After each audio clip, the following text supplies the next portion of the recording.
Article 6 de la Constitution du Sénégal liste les institutions. La troisième institution de la République du Sénégal, c'est le gouvernement. Le chef du gouvernement, article 53 de la Constitution du 22 janvier 2001 modifié, c'est le Premier ministre. Donc il n'y a pas de gouvernance sans gouvernement. Et il n'y a pas de gouvernement sans chef du gouvernement, qui est le seul responsable de la mise en œuvre et de la conduite de la politique de la nation.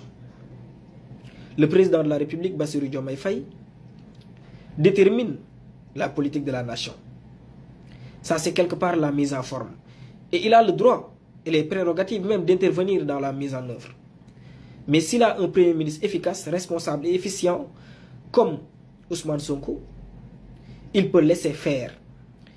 Et ça, c'est en nette connivence avec la Constitution du Sénégal.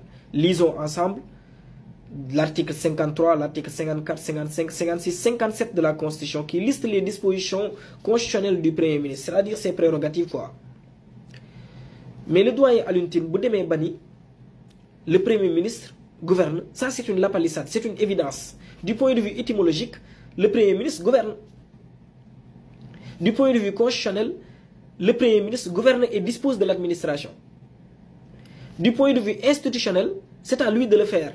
Mais du point de vue historique, malheureusement, on n'a pas l'habitude de voir des premiers ministres qui exercent la plénitude de leur pouvoir. Raison pour laquelle ça turlupine certains esprits.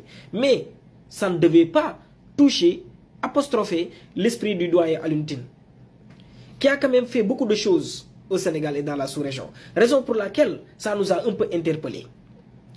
Donc, monsieur le doyen, vous devez retirer vos propos. Ou bien, vous devez, en réalité, rétablir la vérité. Nous dire ou nous montrer que vous savez quoi. Que votre volonté, manifestement, elle est positive.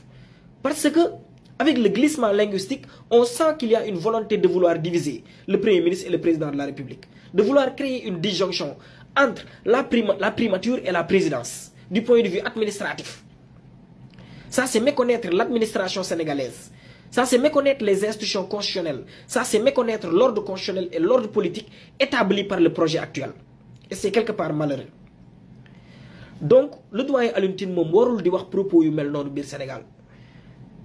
Mais malheureusement, et ça je le dis avec le cœur meurtri, il y a des gens qui ne vivent que par les troubles, que par le désordre, que par les conflits. Quand il y a ordre, ils sont mal à l'aise. Quand il y a désordre, ils ont de la matière. Et c'est malheureux. Et je pense que, de bonne foi, le doyen Alioune Tine n'osera pas dire ça pour créer une quelconque fissure. Ça, c'est trahir même la République du point de vue de la société civile. Parce qu'une société civile doit demeurer tiers secteur, contre-pouvoir, mais avec des productions intellectuelles qui aideront le pouvoir à mieux faire, mais pas à diviser.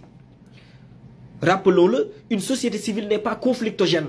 Une société civile ne vit pas que par des conflits. Une société civile contrôle, observe, aide même quelque part le gouvernement à sensibiliser, à aider, à éduquer politiquement les citoyens du point de vue de la civilité, du civisme et de la citoyenneté. C'est ça la responsabilité morale et sacerdotale d'une société civile. Donc nous devons savoir ce qu'on wax, gën a xam fi ñuy taxawee te xam ni li nga xamante ni moo ngemb Premier ministre Ousmane Sonko ak le président de la République et tout son gouvernement du ay caaxaan ci ay wax ci ay manipulation ci ay propagande yu koy yàq. Et on a des gens très responsables qui savent rétablir la vérité quand il le faut. Je vous remercie.